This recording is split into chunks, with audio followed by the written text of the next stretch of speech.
Well, welcome back, my friends, to episode 54. Today is going to All right. be a doozy.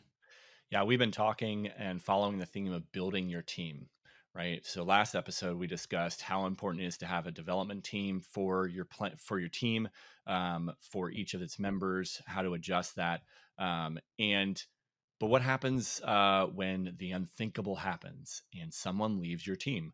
Whether that be you have to let someone go, or they leave on their own, or hopefully not, but someone passes away, right? These are all situations that are probably all too familiar for most of us in leadership. We've dealt with one or more of them at one point or another, and they can be scary and stressful.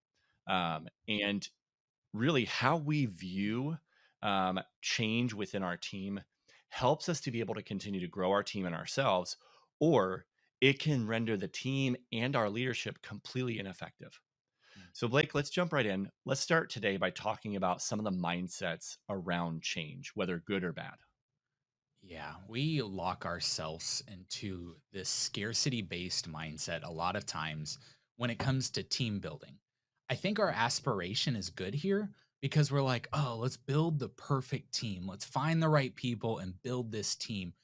I think where we get into a scarcity mindset is when we are trying to do this like for goodsies. We're trying to lock in the team that doesn't go anywhere and that is never going to change.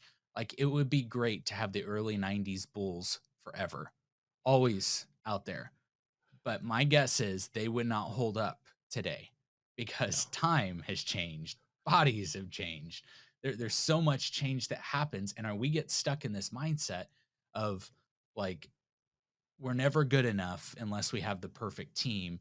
And then once we have that team, we almost hold it so tight that we squeeze it to death Mm, and we're afraid of what is going to happen if somebody leaves. And the thing is, it's just not like the idea of a team staying the same forever isn't realistic.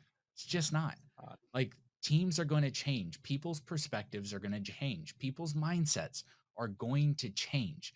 And it's better for us to think about this um just in a different light of opportunity instead of, well, we're never going to be there.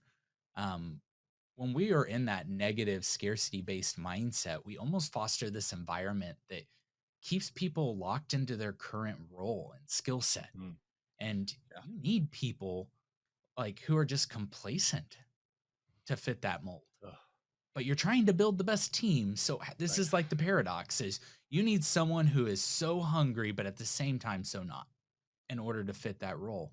They don't And really exist.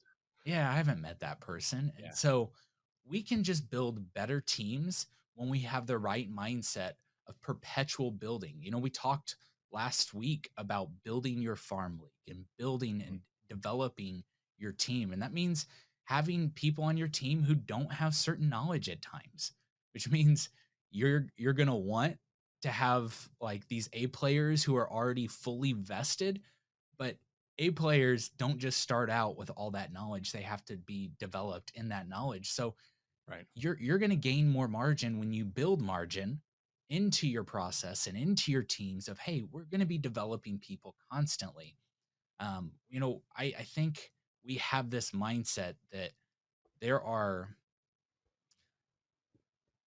there are people who are not losable, right? Mm, Like there are people that we can't lose because if we lose them, then everything falls apart. That's not a good team. When you have a team where there is that person, and believe me, there are times, I'm not saying this in some shameful way. There are times you are going to have that, and there are going to be massive catastrophic effects if someone like that leaves the team. But I think that everyone on a team should be able to be lost because you're developing the structure of a team in such a way that it fosters good culture and it fosters the right stuff. But everyone should be fireable. You know what I mean? I should be fireable.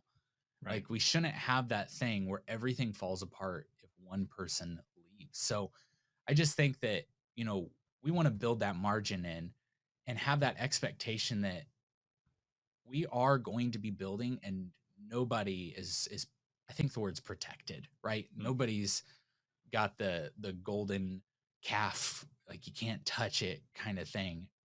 Anybody can be taken out of the team. And even though that sounds like a worse mindset, it's a much better mindset because you yeah. don't lock yourself into that scarcity based mindset.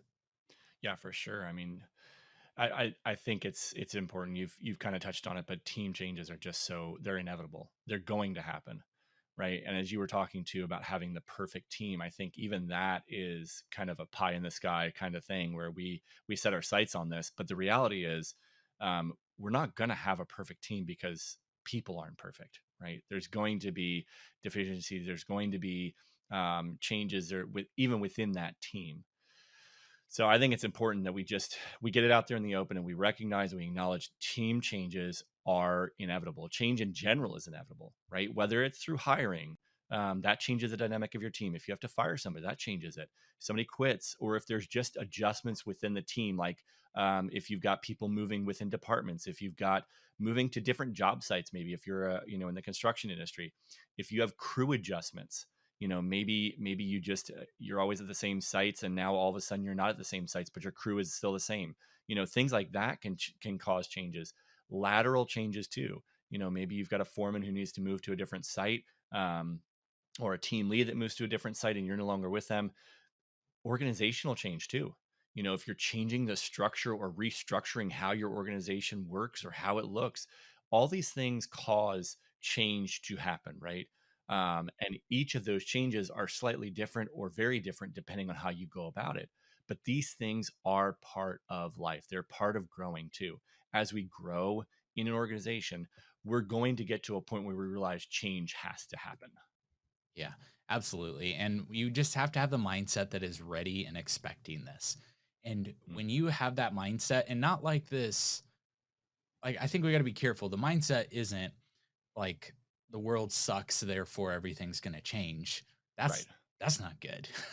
the Yeah. the mindset is there is great opportunity to be had here and we can build better teams, teams that are more developed and constantly growing if we have this change or change is going to happen mindset. And don't see it like that four-letter word. It's not. It's going to be good for you long term. Yeah, absolutely.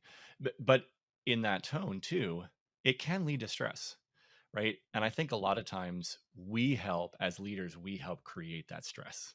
And that's not a good thing, right? So as a leader, we can set the tone on how this time of change is going to occur. Either we're going to alleviate the stress, by stepping in and being the leader that we need to be, or we're going to increase that stress by, um, maybe projecting that to our people, hey, that we're stressed out, or not having, like you're talking about, having the mindset of expecting this. If we don't expect changes, we're not going to have the right mindset and create more stress for other people. Yeah, that's so good.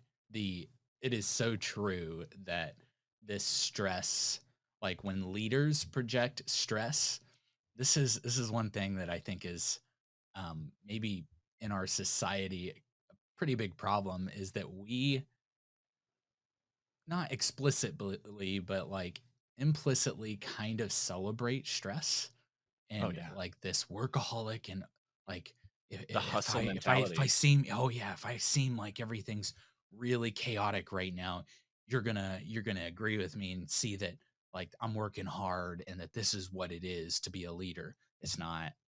It is so not, and you're going to hurt your people in the process, and people aren't going to want to become leaders.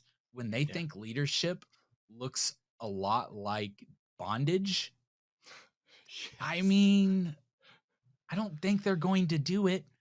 So Right. you as the leader, one of the things, and I'm not saying like hide your stress, but I think part of leadership is stress management. In Mhm. fact, not I think, it is. It is. A Yeah. majority of leadership is stress management. And then you're projecting to your team this, hey, this is hard. We're going to get through it. Okay. Like that's what you want to project to your team in those times. But stress, I mean, I see it on a lot of our job sites, we're in the construction world, but I see that like you can walk onto a job site and feel whether the foreman is stressed or not. And I say the foreman because that's who's kind of guiding the Yeah. ship, right? And is creating, in a sense, the culture. So, and especially people who are coming in who are not leaders, but are joining your team, they're younger. That's the projection you're giving them. Okay. Hmm. Don't celebrate the idea of stressful environments and stress to your team. And that's what we tend to do. Um, but yeah, another thought I've had in this process is like, how do we, we say that nobody is like unfireable. And that's true. I think it needs to be. But that's not also to say that when somebody does, um, you know, quit or is fired or potentially dies, that had some critical role or responsibility, that it still doesn't hurt like hell, right? Yeah. Like, I think that's where we have to be careful too, is that just saying like, oh, everyone's protected doesn't mean just like cut Right. everyone, Yeah. because there are critical roles that people have. So, just thinking through like how do we fill that position when someone leaves in one of those ways? And I think immediately one of the best things you can do, and we've had to do this a couple times, is just have like with your team, have a same page meeting. And that meeting is Yeah. literally, and you don't even have to call it a meeting, you call it a powwow. I don't care what you call it. But just get together with your team and just tell them the story. Hmm. Tell them what happened, because people are trying to fill in gaps in their head always. Yes. If you don't help fill that gap, they're They going will. to fill it regardless. So tell the story. And then your responsibility as a leader is to help motivate the team to that next place. So then you want to kind Mm. of communicate the plan moving forward. Maybe Yep. open it up to the team to see best thoughts, right? Like Right. what should we do? Like don't just come up with some like, well, we got to do this, like allow the team to kind of be there as well. Hmm. Um, got to plan first for sure. Yeah. You got to see. I like the idea when someone had a critical role. Like there's a lot of growth that can happen in this step right here, especially um, someone had a critical role. They leave. Now there's a gap. I think one of the best things to do at that moment is say, who thinks they can fill this? Who's going to Mm. fill these shoes? Yeah. Hire Right? from within. Yeah, and that's the building process, but Yep. this is I say this a lot. We don't know um the opportunities that are going to come. That's part of the fun of the game of business and the game of leadership, is we don't know the opportunities that are going to be presented. But that whole quote of luck is where preparation and opportunity meet. Like, Yep. who has been preparing? Who's ready? When the opportunity presents itself, I think one of the best things you can do is say, hey, who's next? Who's going to fill these Yeah. shoes? Who's going to step into this place? I'm a Colts fan. Love Peyton Manning. Loved Andrew Luck. When they got hurt, mm, who's going to fill the shoes? Yeah. Who's going to step up? Right? Unfortunately, It six was no one. quarterbacks later, Yes. it's not been good. Okay. No. But my point is sometimes people do step through the ashes and really take things on, or in the process if they don't get to that point, they're going to grow tremendously. So I think, see who's hungry, look for volunteers. But really I think part of that communicating the plan moving forward, having that same page meeting, is really getting this sense of, hey, all hands on deck, let's go, we need everyone to be a part of figuring out this solution. Like, the health of the team is everyone's responsibility, not just the leaders. Okay. It's everyone's. And you're going to see a great, successful team building moment when you allow everyone to engage and being part of the responsibility to solve the problem or to accommodate the change, right? So that means not just upstream, that means downstream too. That means, Yeah. I really enjoy going out to sites and seeing things, and then I like getting, as I'm checking on progress for things. There are times that I'll put some tools on because I want to get back into it and like show something. And I think no matter where you're at, you want to have that mindset of upstream, downstream, all hands on deck. Like, I don't want to hear the, oh, my hands aren't calloused anymore. It might be hard. I don't care. Get in there. It's time. These are those moments where everyone's all hands on deck. And it's time to figure, we say FSO, figure shit out, right? This is Yep. time that, well, I don't know this, software. I don't know this process. I don't know this plan. I think we hide behind that a lot. I think we hide behind the idea of, if I don't know, I don't need to learn. Mm, Get off your ass and figure it out. good If point. that's what it's is going to require for the team to get better, that's what it's going to require. Okay? Mm, So, and obviously you got to balance and see who's going to fit best in those times. As a leader, that's what you're looking for. Who's going to fit best in this role? Hey, that right. person's hungry, but they are like 3 steps away from this place. This Yep. person's hungry, they're 1 step away from this place. Who are we going to give the opportunity to? That person. The Person is one person step. who's Yeah. got more, is closer to that step ecologically, and is hungry in the process. So we just got to step in, and it's all hands on deck. Yeah. I think another thing that's really important as we're talking about this is that we clarify everything that's missing, right? So when this Mm, role is wide open because someone's not there, we need to know what that role looks like. We need to know what are those missing responsibilities, what are those crucial things that need to be done. So it needs to be very clearly called out. Hey, these are the 5 or 10 or whatever they are, the items that need to be filled, that we absolutely must take care of as we continue to grow. In the meantime, right, the goal is to fill that role with someone. But if we can't fill that role at the moment, who's taking what? And if we have to split it up between a group of people, it's absolutely crucial that you make sure that you clarify who is responsible for what items, because if everyone is responsible for it, then really no one is, right? Because everybody's going to sit there and think, well, he didn't say it goes to so and so, so I'm going to guess that, if everybody's responsible for it, I'm thinking so and so's got it, they've got it taken care of, because that's yeah. more up their alley than it is up my alley, right? So it's very easy for us to justify in our minds, well, he didn't really call me out, so clearly somebody else has it.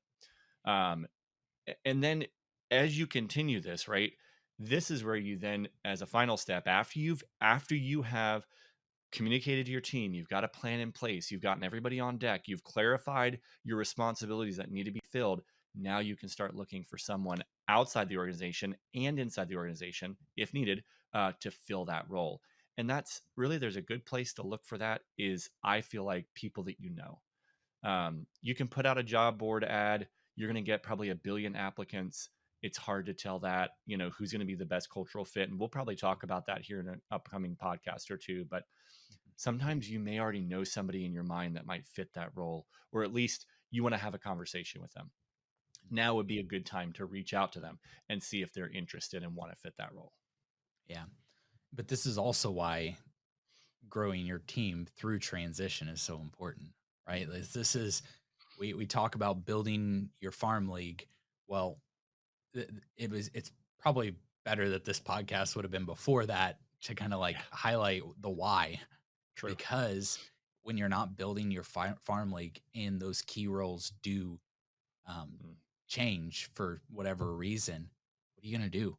And yeah, if you're not building your farm league, you're gonna, the feeling of I can't find good people is going to keep raising and raising and raising, and you're gonna make that a circumstance in your mind of like, well, I can't find good people, therefore blank result. It doesn't. No, that circumstances don't create results. It's your mm, thought process that creates your actions that create your results, right? So thinking, hey, I need to be building my farm league. I need to be growing people constantly through transitions, helping them go through from step to step to step. yeah, When I do that, then when a key role leaves, or someone changes, or someone transitions, or is fired, or hired, or passes away, you're ready for that next yeah, stage. You're ready to step in and do those things that we need to do. And so I think now, like, what are the things that we yeah. need to do? Sure. So we've kind of alluded to this already, even with, if that key role moves and goes away. But I think this is really is crucial for any type of change within a team. The first thing for me is communication. You've got to communicate to your team that something is changing, right? Mhm. The unknown change, the unknown is scary for a lot of people. I think for everybody, it's really scary. When we talk about our fears and we talk about our things that we are worried about, it's always the unknowns, right? So communicating to your team is going to be crucial for them to feel that and to know that you have got their backs, that there is a plan in place, right? And so that they feel more comfortable. I say more comfortable because I don't feel that ever ever feel comfortable, but they'll feel Yeah. more comfortable with moving through this transition, right? If you're vague with your communication too, it actually will sometimes increase stress because Mhm. now they're wondering, what are you not saying, right? If you say, hey, we have a team member that is not with us anymore, so we're going to have to pick up some slack. Well, did that team member get fired? Did they quit? Did they pass away?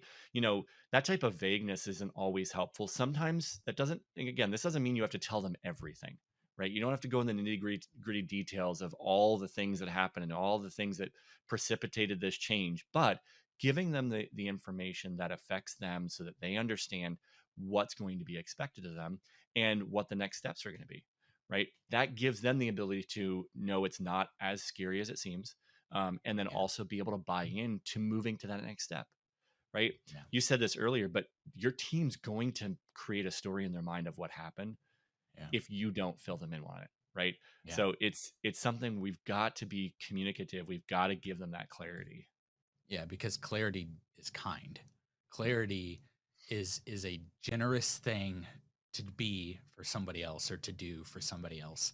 yeah, And it serves you really well too. When you're yep, clear and you're part of the one telling the story, then there a ton of questions aren't going to come out. I mean, questions are going to still come. Believe me, it's sure, still going to happen, but they're not going to continue being an overwhelming amount of questions that you're answering the same question over and over and over. So it's yeah, clarity is kind to your teammate, but it's also kind to you. So yeah.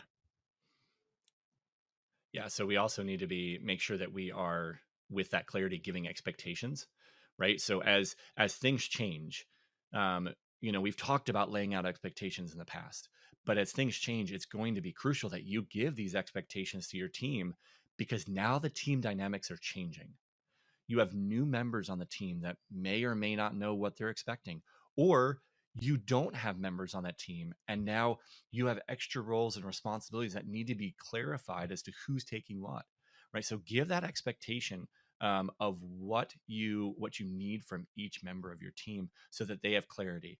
Without that clarity, again, like you said, Blake, they're going to increase that stress level. It's kind of you, it's kind of them, and now they know what needs to be picked up, or they know what the new member or new members are responsible for. yeah.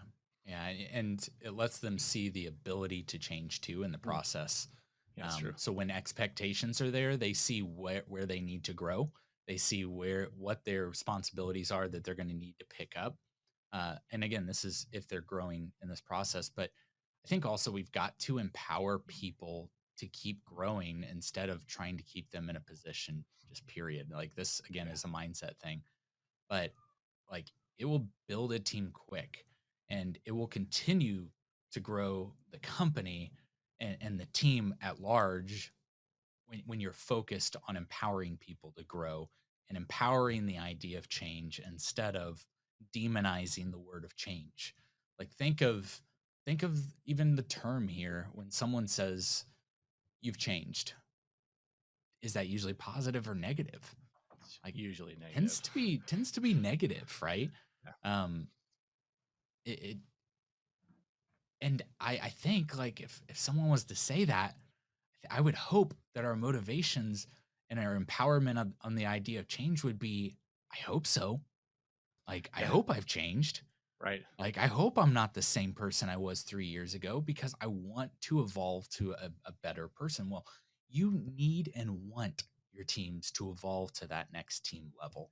And that's not going to happen by having that mindset that keeps everyone pushed down and pressed so that you don't have to keep growing, right? Like, this This is that idea of there's only two ways to get ahead of someone. Like if you're at the same level, one, you either work your butt off and get ahead, or two, you tear someone down.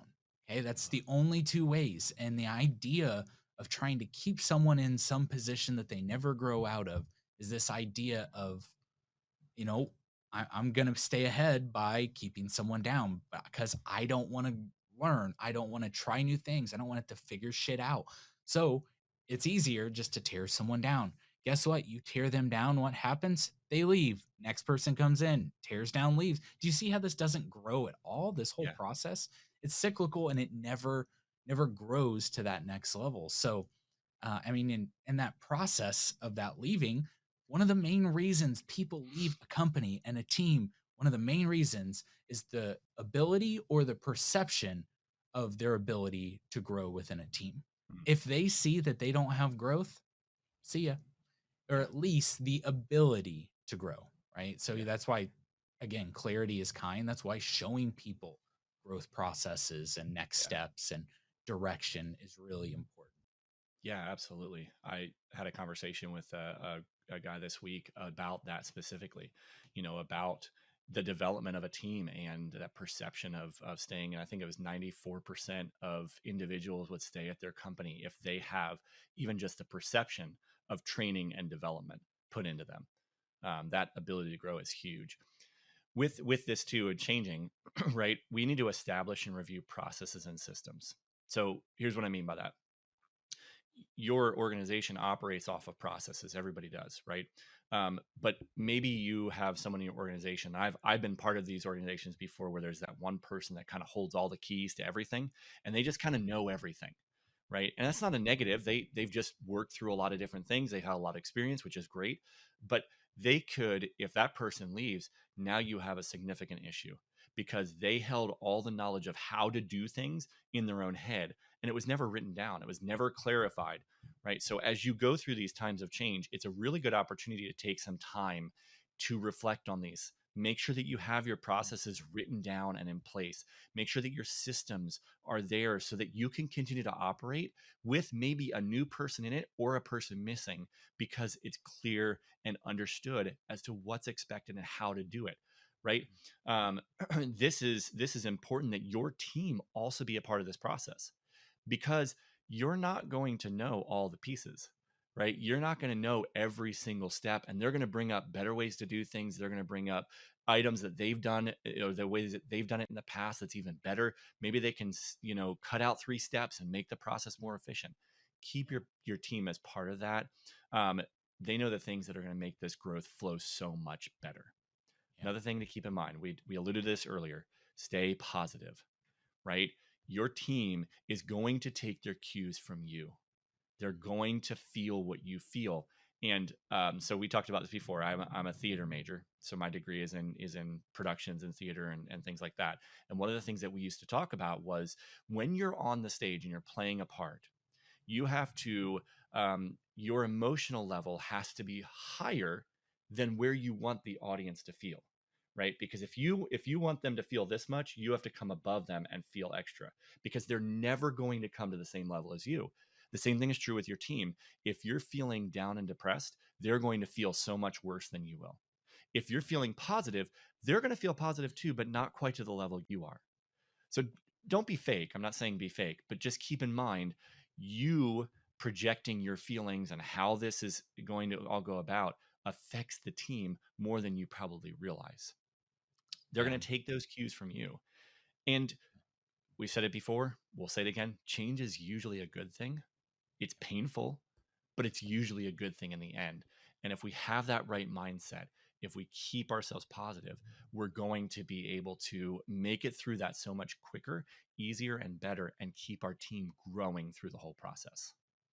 Yeah, the so much of this whole episode has been about like what are those things to do during times of change and Yeah. what are the things we can do to help people in the times of change, our leaders or our teammates, our other leaders. But I think there's also something that we need to do to wonder why are we having so much change? What about those pain points where there are common negative changes that continue to happen over and over and over. And it's again really easy to have that, well, it's just the labor market, or it's just damn millennials, or no, they can't even do this and blah, blah, blah. It's easy to have that mindset. It's a lot easier. But if you see that redundant issue that happens over and over Yep. and over, maybe stop for a second and see if there's something that needs to be addressed in the leadership, in your team, in you. Okay. Is there something I'm doing as a leader that is causing constant change or constant adjustment? Or, hey, we're not coming in on this job ever. We always do really good up to this point, and then we drop off the face of the earth afterwards. Or, hey, this guy can't keep someone for more than 2 weeks because every time someone goes with them, they leave.